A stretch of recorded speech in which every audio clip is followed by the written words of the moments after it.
Hi, my name is Palyce, and I'm here to help you be successful all throughout high school. What would you do if I told you that I could help you with the help of just one book? Well, I can. This fantastic book called 7 Habits for Highly Effective Teens by Sean Covey will help you so much. Let's get started. These first 3 habits are all about you personally. First things first, we're going to start with habit number 1. Habit number 1 is all about being proactive. Not only does this mean being proactive with your schoolwork, but also how you react in everyday lives. So, if you have a small inconvenience in the middle of your day, choose not to blow up and get super mad about it and let it ruin your day. Instead, think about how you can change it and make it better the next time it happens. Next is habit number 2. This habit is called Begin with the End in Mind. So for this one, it's all about scheduling and knowing what you have to do all throughout the week or the year, just however far your destination goes. So for example, let's say you have a test on Thursday and today is Monday. So you know that your destination is Thursday because that's when the test is.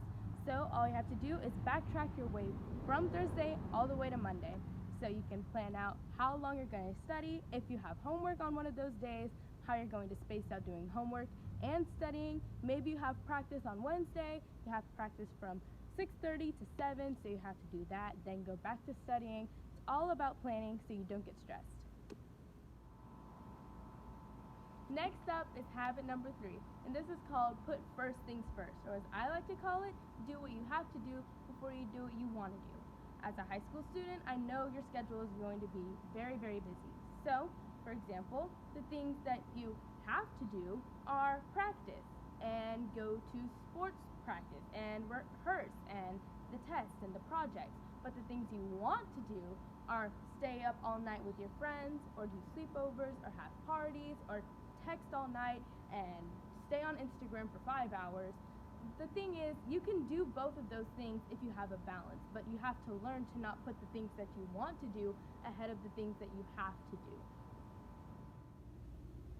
These next 3 habits are all about relationships, so let's get started. Habit number 4 is called Think Win-Win. When you do this, you are not hogging the victory, which is called win-lose, and you are also not being a doormat and letting people step all over you so they can have their victory, which is called lose-win. But when you do this, you have a fair and mutual relationship so that both people in the relationship have an equal amount of victory. So for example, let's say you have a project, and the way to think win-win would be to do your fair share of work and make sure everybody has contributed so that they get their fair grade and not doing all the work or not doing any work. Habit number 5 is seek first to understand, then to be understood. But simply put, it just means listen.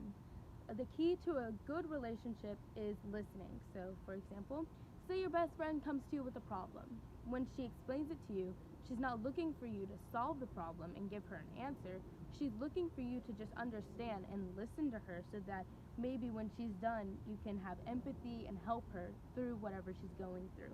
When you do this, it's really helpful all throughout high school because high school is where you can meet some of your lifelong friends, but how are you going to make friends if you don't listen? Habit number 6 is called Synergize. This one's all about working together and coming together through your differences and embracing them. So, for example, let's say you have to make a poster. Someone may be really creative, let them design it. Someone is really good at talking in front of people, so let them present it. And you might be really logical, so you can help come up with all of the good facts and statistics. So when you do this, you can create something that's so much better than having one mindset and one perspective. Lastly, my final habit is 7, which is sharpen the saw. This one is all about renewing yourself and recharging. You can do this easily by just doing what you want to do. Watch a movie, hang out with friends and family, eat ice cream.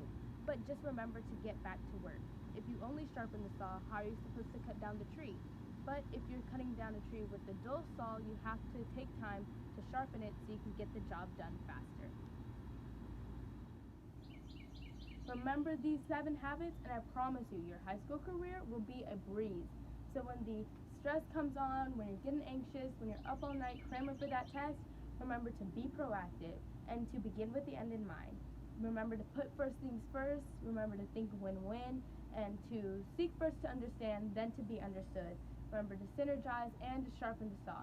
So go out there, be successful, and kill these next few years.